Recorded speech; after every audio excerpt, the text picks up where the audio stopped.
Hi, I'm Jeanette Nyden, and I offer customized tactical contract negotiation training and coaching. All right, so I got this question at a webinar that I was offering, and this is the question. So Jeanette, if I want to move a vendor up the sourcing continuum, how do I determine whether the vendor is appropriate to move up or not? Now, this is a great question because it talks about your own awareness that not all vendors should move up the continuum. So some vendors are very appropriate as transactional vendors, and some vendors should be preferred or even strategic partners to your business. Hi, I'd like to take a break in the video blog to explain the sourcing continuum for those of you who may not be familiar with what I mean by a sourcing continuum. There are several buy scenarios, typically at any buying company, that range from a simple transaction, usually commodities, all the way up to highly complex, highly transformational, strategic buys. Now, these deals along the continuum share the same economic goal, which is optimization. That means that the type of deal optimizes the behaviors by the supplier to provide the most value as compared to the price or compared to the cost of the item or the service. Now, the levels of interdependence is this axis. The levels of contractual complexity is the lower axis. We add successive layers of interdependency, we add layers of contractual complexity as well. Now, the orange lines show the relationship between interdependence and complexity. If there's low levels of interdependence, there are many choices, and there's usually little complexity. And then procurement traditionally chooses a arm's length transactional approach to that relationship. But as buyers and suppliers become more interdependent in their dealings with each other, then the contract becomes more complex, which requires more sophisticated contracting skills and more sophisticated negotiation skills. Now, it's true that you can have a commodity transaction that does not have a high level of interdependence.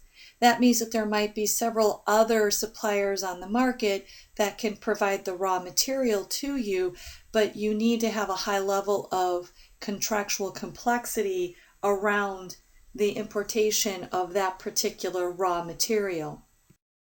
Now, this is a sourcing continuum with the types of relationships mapped out.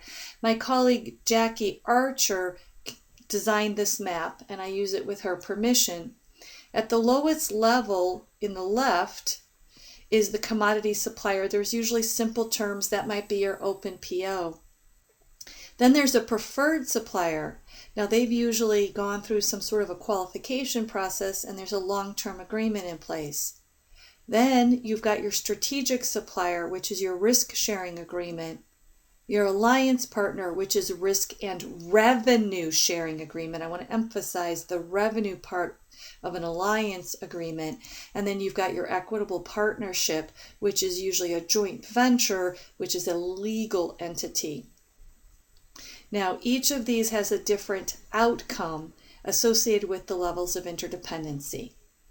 What my client was asking is, if he has a commodity supplier, should that supplier become a preferred supplier, and what are the circumstances?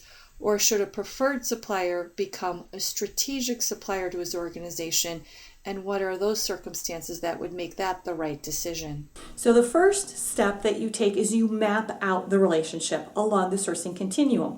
What that means is you bring a group of people together and you go through a process that I lead and facilitate, and you answer a bunch of questions about the vendor and also the type of business, the product or the service that you're purchasing. And with those results, you come up with sort of a heat map.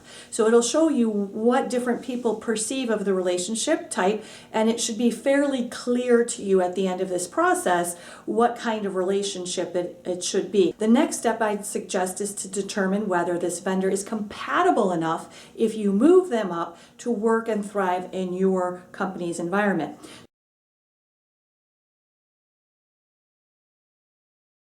An executive a couple of years ago asked me to facilitate a day-long on-site retreat to do this. Now, the business unit owner wanted to take some services back in from the service provider and keep other services with the service provider. So we were not sure what kind of relationship that would leave the service provider in. Were they still going to be a preferred vendor? Would they be even a strategic vendor or not with these services in or out of their scope? So the value in doing this is that you can also not only evaluate where things are today, but if you bring certain services into scope or products into scope or take products or services out of scope, you can get a really good idea of where your vendor should be along the sourcing continuum. So I've got 2 suggestions. First, look at my video on compatibility, and then reach out to me and bring your situation to me, and I'll give you an honest assessment of whether a business model map or a compatibility and trust assessment is going to be appropriate to solve the question you have about that particular vendor.